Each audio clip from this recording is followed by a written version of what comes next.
when you talk about kind of shifting gears here about weight shift, it seems so self-explanatory, but there's different ways to actually do it based off the kind of stride that you actually have.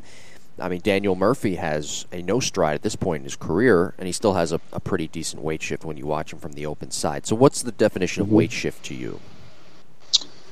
Weight shift is really, I would say, it's hard to say. It's almost the last couple inches of the stride, or for Daniel Murphy, it would be from toe touch to heel plant. It's that quick. Yeah. Essentially, you're taking the weight from the inside of your back foot to the inside of your front foot, to your front heel, which same as golf, right? You're kind of rocking from one foot to the other. That's your weight shift.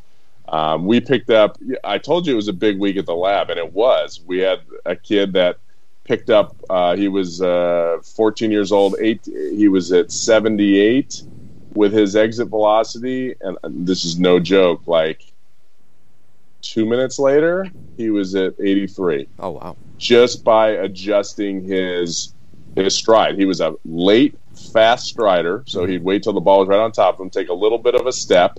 The step was kind of closed off, and then he would barrel it up. Good hitter, like really good, played whatever, 14U, travel ball, whatever, getting ready for high school. And then I'm like, let's try this, and he was all goofy. Goofy as all heck. He had really bad footwork because he had never really learned how to take a stride. He had never thrown balls up and hit him to his brother in the outfield. He had never hit rocks. He had never hit bottle caps. He had never really played wiffle ball. So he just had this robotic step. So I had to actually put him in like a crane position, like Mr. Miyagi put Daniel's son into that position where he had one leg up, and I made him fall into his front leg. And after the second swing, he was like, oh my God. And we saw it. Boom. We saw it on the hit tracks, right away. That's interesting. All of a sudden his address. So that was fun. So then we had to work backwards from that giant, crane position and try to get that into a small move where he still got the benefits of it. Let me ask you. So when you had his leg up as if he was as if he was striding, where was his weight position? So in other words, sometimes players who might not be as younger players who might not be as they're going to fall all over. Right, they're not as coordinated yet, and that weight's going to leak outside that knee. Yes. Where was his weight? It was inside the. It was, but he was outside the knee, and he was wobbling all. It took us probably a couple minutes just to get him to be able to hold that position.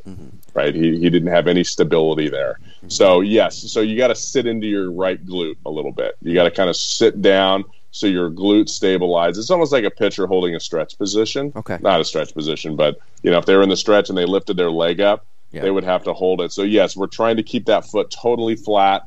We're making sure it doesn't rock backwards. The weight doesn't go to the outside. And he did that for sure, like when we first started. And then he got the hang of it and got the feel of it. But, it wasn't that I needed his knee up that high. I just needed his foot off the ground, maybe about 6 to 10 inches, something like that. And then once he was able to hold it, then I would throw him the ball. But I wouldn't, I waited until he was able to control that position.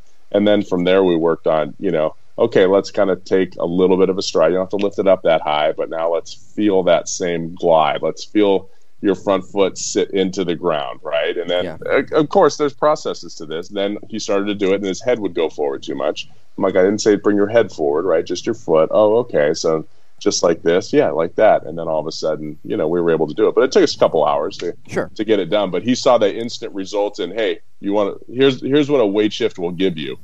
And as soon as he saw that, and he actually felt it, he's like, ooh, that felt really good. And then we looked at, his numbers on the last few swings, and it was like, buddy, that was like 4 to 5 miles an hour harder. Yeah. And he's like, okay, I'm in.